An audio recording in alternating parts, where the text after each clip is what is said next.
আজ আমার পুচকু সোনা প্রথমবার যাচ্ছে মেলা ঘুরতে। এর আগে অনেক মেলাই আমরা পেয়েছি, বাট ওকে নিয়ে যাওয়ার সুযোগ সুবিধা কোনোটাই হয়ে ওঠেনি। তো আজকে হচ্ছে সুযোগ সুবিধা দুটোই পেয়েছি, তাই টোটো ভাড়া করে নিয়ে আমরা যাচ্ছি হচ্ছে মেলার উদ্দেশ্যে, শিব ঠাকুরের মেলা।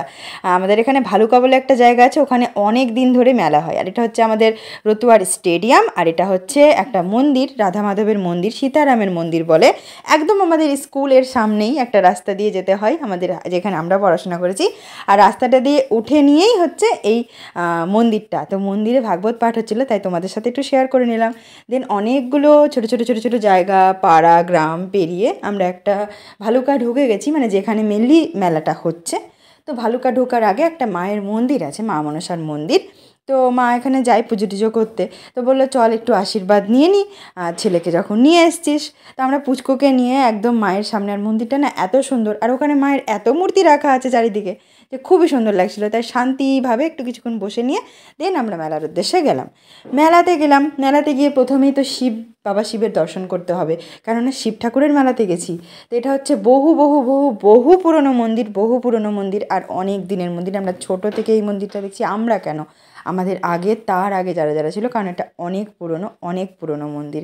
একদম এদিকেই একটা ফুলোহর নদী আছে আর কি, যেটা গঙ্গাতে যেয়ে মিশেছে, সেই ফুলোহর নদীর পাশেই একটা শিব ঠাকুরের মন্দির। আর এই শিব ঠাকুরের মন্দির উপলক্ষেই শিবরাত্রিতে মেলা হয়, আর সেটা হচ্ছে 15 দিন, কোনো বার আবার 1 মাসও হয়।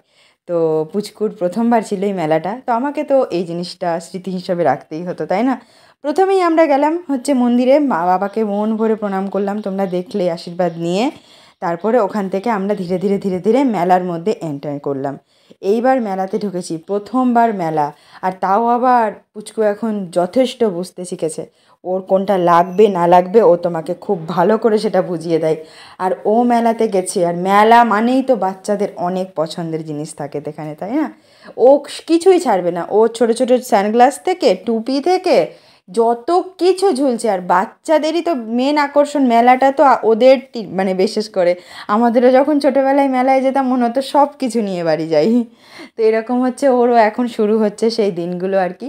তো ছোটো ছোটো ছোটো ছোটো যেই জিনিসগুলো আর কি ওর ভালো লেগেছে, বা ও হাত দিয়েছে, বলেছে যে না, মানে, আর যেটা ওর নাই, আমি সব সময় চেষ্টা করি যে যেটা ওর নাই সেটা ওকে কিনে দেওয়ার, বাট যেটা ওর আছে আর সেই সত্ত্বেও ওটা ও আবার চাইছে, সেটা আমি ওকে দিই না। কিন্তু কেন দিব? কারণ আমি জানি, আর বাচ্চাদের মন, যারা বাচ্চা আছে যাদের কাছে, তারা অবশ্যই জানে, ওরা যত দামি বা কম দামি বা যতই ভালো খেলনা হোক না কেন, ওরা একটা খেলনা 1 ঘন্টা, তার বেশি খেলবে না, তাকিয়েও দেখবে না। ওই জন্য না আমি ওকে অনেক অল্প খেলনা দিই, অনেক অল্প খেলনা, ওর মিনিমাম যেই কটা খেলনার দরকার সেই কটাই দিই। আর আদর আবদার করে যারা দেয় দাদু ঠাম্মারা, তো সেগুলো তো রাখতেই হয়। তো মেলা পুরো ঘোরা হয়ে গেছে, এবার কিছু তো খেতে হবে, মেলায় এসেছি। তাই রোল চাউমিন একটু অর্ডার দিয়েছি। মা তো কিচ্ছু খাবে না, মা তো চুপচাপ সাইডে বসে আছে। মা মেলা গেলে কিচ্ছু খায় না, মায়ের জন্য একটু বাদাম আর ওই ভেবেছি একটু জিলেপি নিলাম, আর একটু বাদাম নিয়ে নেব। আর আমি তো মেলা যাব, তো রোল খাবো না সেটা জীবনেও হতে পারে না।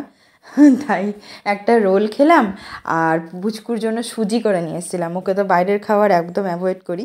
তো আমি রোল খেলাম বসে বসে, একদম এনজয় করে। আর মেলার রোলের মতো স্বাদ জানি না কেন কোথাও পায় না। তো বোনকে বললাম তুই আরামসে চাউমিন খেয়ে আয়, কারণ ও ভীষণ খেতে চাইছিল। আর কতক্ষণ ওকে আটকাবো, তাই না? ও সুজি খেয়ে ওর ভালো লাগেনি, ওগুলো খাবে। তাই ওকে নিয়ে আমি মা বেরিয়ে গেলাম, বেরিয়ে গিয়ে হচ্ছে বাদাম নিলাম। মেলা গেলে বাদাম, জিলিপি, পাঁপড়, একটু রোল, চাউমিন, এগুলোই তো মেলার ঐতিহ্যটাকে এখনও বজায় রেখেছে আর কি। আর সেটা নিয়েও যাচ্ছে সামনের দিকে এগিয়ে। তো ওগুলো নিয়ে তারপরে উদ্দেশ্য দিলাম, মানে বাড়ির পথে রওনা দিলাম আর কি। আর সুন্দর চারিদিকে করছে আমের মুকুল, মালদার আম, সে তো সবাই যেন বিশ্ববিখ্যাত। তো সেই আমের মুকুলের গন্ধে চারিদিক একদম মানে ছড়িয়ে গেছে। আর আমাদের এখানে একটা ভীষণ, মানে বলতে পারো একটা, মানে কি জানি কি বলবো আমি এই জিনিসটাকে, যে একটা হঠাৎ করে জলের, মানে আর কি নিচে জানি না কি পাইপ বসাচ্ছিলো বা কি কাজ হচ্ছিলো, কনস্ট্রাকশনের কিছু একটা কাজ হচ্ছিলো নিচে। তো মাটি খুঁড়তে খুঁড়তে ওখান থেকে না হঠাৎ করে একটা মূর্তি বেরিয়েছে, ছোট্ট দেখে একটা মা কালীর মূর্তি। তো লোকমুখে আর কি কথা যে ওটা সোনার মা কালী। আর অসম্ভব সুন্দর মা কালীটা, যখন আমি ছবিটা অরিজিনালি দেখেছিলাম। আর সত্যিই মা কালীটা খুব ভালো। তো আসার সময় দর্শন করে দেন আমরা বাড়ি চলে আসলাম। Bye bye guys.